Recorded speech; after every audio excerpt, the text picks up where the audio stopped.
अस्सलामुअलैकुम guys, welcome back to my YouTube channel. Last video में आपने देखा था हमने कश्मीर के कुछ खूबसूरत पॉइंट्स को विज़िट किया था, लेकिन आज हम करेंगे रत्ती गली लेक, जो कि नहायत ही खूबसूरत स्पॉट है। Our journey began in Lahore, लेकिन जैसे ही हम मुजफ्फराबाद पहुंचे roads are block. Basically the reason behind is this कि अहले तिशी का जलसा था, सो दैट्स वाई हमें वेट करना पड़ा तकरीबन 1 घंटा। बट इट्स ओके, सफ़र में और भी मुश्किलात आती हैं जिसकी वजह से आपको सब्र करना पड़ता है। मुजफ्फराबाद आज़ाद कश्मीर का सबसे बड़ा शहर और दारुल हुकूमत है, जो कि पाकिस्तान के ज़ेर इंतज़ामी इलाका है। मुजफ्फराबाद से रत्ती गली तक का सफ़र तकरीबन 4 से 6 घंटे का है, but it's depending on the traffic and weather conditions. Finally road open हो चुका था, हम अपनी मंजिल की तरफ रवाना हुए। सबसे पहले हमने नाश्ते के लिए स्टे किया। आफ्टर ब्रेकफास्ट मैंने इन भाई से थोड़ा सा निगोशिएट करना चाहा, बट सर आप यहाँ कितने अर्से से काम कर रहे हैं? अच्छा काम कर रहे हैं। नहीं, कितने अर्से से काम कर रहे हैं आप? ये 5-6 साल से। थैंक गॉड उन्हें मेरा पॉइंट समझ आ चुका था। थोड़ी कन्वर्सेशन के बाद हमने जीप बुक करवाई और हम रत्ती गली के लिए रवाना हो गए। After passing by the village of Kiran which is 45 kilometre away from रत्ती गली, हमारा अगला स्टेप दुआरिया गांव पर है, जो झील से सिर्फ 19 किलोमीटर दूर है। दुआरिया is a village in Neelam valley, Pakistan. ये मुजफ्फराबाद से 106 किलोमीटर और 8 मुकाम से 22 किलोमीटर के फासले पर दरिया नीलम के किनारे 1615 मीटर की बुलंदी पर वाक़या है। वन मेन थिंग, अगर आप यहाँ का सफ़र कर रहे हैं तो मेक श्योर करें आपके साथ जो ड्राइवर है वो ट्रेंड हो, क्योंकि यहाँ का रास्ता, यहाँ के रोड बहुत ज़्यादा ख़तरनाक हैं।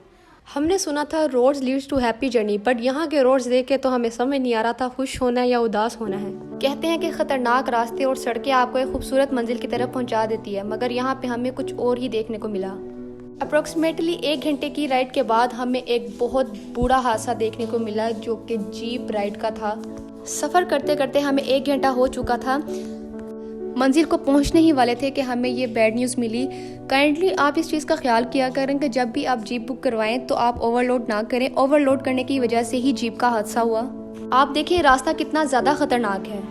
हमारे साथ बहुत से टूरिस्ट आते हैं जो सिर्फ चंद पैसों को बचाने के लिए खुद जीप करवाते हैं और लोकल्स के पास जाते हैं और वो ओवरलोड कर देते हैं, जिसकी वजह से हादसा होते हैं। तो नहीं पता कितने लोग मरे, 3 तो हमने यहाँ से दरिया देखे जाते हुए। तो गाड़ी का एक्सीडेंट कैसे हुआ?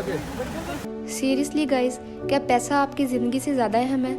नहीं, money is not important, your life is important then your money. हमारे साथ जो फैमिलीज थी वो ये सब देखकर बहुत ज़्यादा खौफज़दा हो चुकी थी, बहुत ज़्यादा डर गई थी, इनसिक्योर हो रही थी। But hats off to you Kashmiri people, जिस तरह से उन्होंने वहाँ के टूरिस्ट को रेस्क्यू किया, it's amazing. Salute to the courage to all of them. ये सुन के बहुत ज़्यादा हौसला हुआ कि एक कपल को रेस्क्यू कर लिया गया था, बट दूसरी जानिब 3 लाशें दरिया से निकालेंगी, जिसका नहायत अफसोस था सब टूरिस्ट को। ये वाक़या देखने के बाद एकदम से गाड़ी में खामोशी छा गई। इसकी वजह यही थी कि अगर आप जाते हो इस तरह के किसी भी सफ़र में, चाहे जीप ट्रैक रत्ती गली का है, चाहे कलाम का है, चाहे झील सैफ अल मलूक का है, आप काइंडली इस चीज़ का ख्याल किया करें कि जब भी आप जीप करवाएं तो किसी प्रोफेशनल को लेके जाएं और ओवरलोड मत किया करें। मेरी जीप ड्राइवर से भी यही दरख्वास्त है कि जब भी आप टूरिस्ट को बिठाएं काइंडली थोड़े बिठाएं, लालच मत करें, अपनी भी ज़िंदगी को बचाएं और उनकी भी ज़िंदगी को महफूज रखें। जीप में कम से कम 6 और ज़्यादा से ज़्यादा 8 लोग बैठ सकते हैं, इससे ज़्यादा नहीं। अगर इससे ज़्यादा आप लोड करेंगे तो इस तरह के हादसात होते रहेंगे। काइंडली इस चीज़ को देखा करें। इंस्टेड ऑफ ड्राइवर अब उस जीप में 12 लोग बैठे थे। एक तो इतना ख़तरनाक रास्ता, ऊपर से अगर बारिश हो जाती है, बारिश की वजह से रोड और ज़्यादा स्लिपरी हो जाते हैं, जिसकी वजह से जीप के फिसलने का ख़तरा होता है। जब लोड ज़्यादा हो जाता है तो नुकसान भी उतना ही ज़्यादा होता है। रास्ते में कुछ पॉइंट्स पर हमें भी उतरना पड़ रहा था जीप से बिकॉज ऑफ लोड, क्योंकि जीप ऊपर नहीं जा रही थी।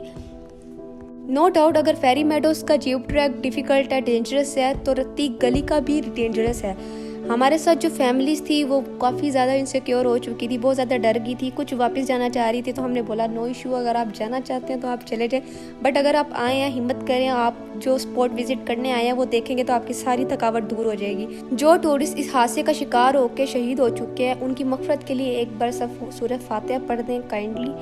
अल्लाह ताला उनकी रूह को सुकून अता करे। फाइनली वो मोमेंट आ ही गया था जब हम जीप के ज़रिए अपने मेन पॉइंट पर पहुंचे, लेकिन हमें फिर से ट्रैक करना था तकरीबन, जो कि 1 से 1.5 घंटे का था। अगर आप हॉर्स राइड का इस्तेमाल करते हैं तो आप 1 घंटे में आराम से पहुंच जाते हैं। तकरीबन 1 घंटे की हाइकिंग के बाद हमें ये रत्ती गली में स्मॉल लेक नज़र आई। अभी इससे ऊपर तकरीबन 1 घंटे का सफ़र है वो तय करने के बाद हम अपने मेन स्पॉट पर पहुंचेंगे। अल्हम्दुलिल्लाह आफ्टर 2 आवर्स ट्रैक हम अपनी मेन डेस्टिनेशन पर पहुंच गए हैं। बिल्कुल पीक की हाइकिंग करते करते हम बहुत ज़्यादा थक चुके थे, लेकिन जैसे ही हम अपनी मंजिल पर पहुंचे तो हमारी सारी थकावट दूर हो चुकी थी। रत्ती गली झील एक अल्पाइन बर्फानी झील है जो वादी नीलम आज़ाद कश्मीर में वाक़या है। This lake is located at an altitude of 3,683 meters, approximately 12,083 feet. रत्ती गली झील पाकिस्तान की सबसे खूबसूरत और बुलंद तरीन झीलों में से एक है। Guys, it is surrounded by mountains and lush green grass that gives a feeling of freshness to its visitors. जब आप यहाँ पहुँचते हैं, यहाँ का सुकून, शान शौकत, रंग और मंजरनामे की मिसाल ही नहीं मिलती। रत्ती गली पहाड़ों और सरसब्ज घास से घिरा हुआ है जो देखने वालों को ताजगी का एहसास दिलाता है। The source of the lake's water is the water coming from melting glacier surrounded by the lake. झील पर पड़ता हुआ पहाड़ का अक्स एक खूबसूरत मंजर पेश कर रहा है। रत्ती गली झील का पानी एकदम साफ शिफाफ शीशे की तरह दिखाई देता है जिसको आप पी भी सकते हैं, मगर ग्लेशियर से आने वाला पानी ज़रूरत से ज़्यादा ठंडा होता है। बहरहाल शाम हो रही थी, हमें 2 घंटे का ट्रैक करके जीप पर वापस पहुंचना था। देन जब हम जीप पर पहुंचे हमने अपना अगला सफ़र वापसी के लिए स्टार्ट किया। हमें बहुत ज़्यादा लेट हो चुकी थी क्योंकि 2 घंटे का ट्रैक था। बाज़ू का सफ़र आपको अपनी मंजिल के बारे में बहुत कुछ सिखाता है, सफ़र जो कि कभी ख़त्म नहीं होता। जीप राइड का सफ़र करते हुए हमें तकरीबन 1 घंटा हो चुका है और रात के 8 बज रहे हैं। Here the place where jeep fell into the river on its left several feet down. Before reached hotel रास्ते में पुलिस और आर्मी एक साथ दिखाई दी। ओवरलोड करने और जीप की हालत दुरुस्त ना होने की वजह से जो हादसा पेश आया उसकी वजह से तमाम जीप ड्राइवर्स को उन्होंने चालान किया। But this is very sad thing, अगर यही तदाबीर और ये सख्ती पहले की जाए तो ये जानी नुकसानात ना हो। It's a very difficult track and stressful journey. Next morning we set our self to return Lahore. वापसी पर गाड़ी में बिल्कुल खामोशी थी। जो क्लाइंट्स आते हुए बहुत ज़्यादा खुशगवार थे लेकिन वापसी पे जाते हुए उतने ही ज़्यादा अफसुर्दा थे। बिफोर रीच लाहौर हमारी गाड़ी का टायर भी पंचर हो चुका था जिसकी वजह से हमें मज़ीद लेट हो गई थी लाहौर पहुंचने में। फैमिली की रिफ्रेशमेंट के लिए लास्ट पर हमने वाटरफॉल का स्पॉट विजिट करवाया ताकि वो फ्रेश हो जाएं। Thank you so much for watching. Please like and subscribe to my channel and press the bell icon to get new video updates. जहाँ भी हैं अपना बहुत सारा ख्याल रखें, खुश रहें, आबाद रहें। टेक केयर एंड अल्लाह हाफिज़।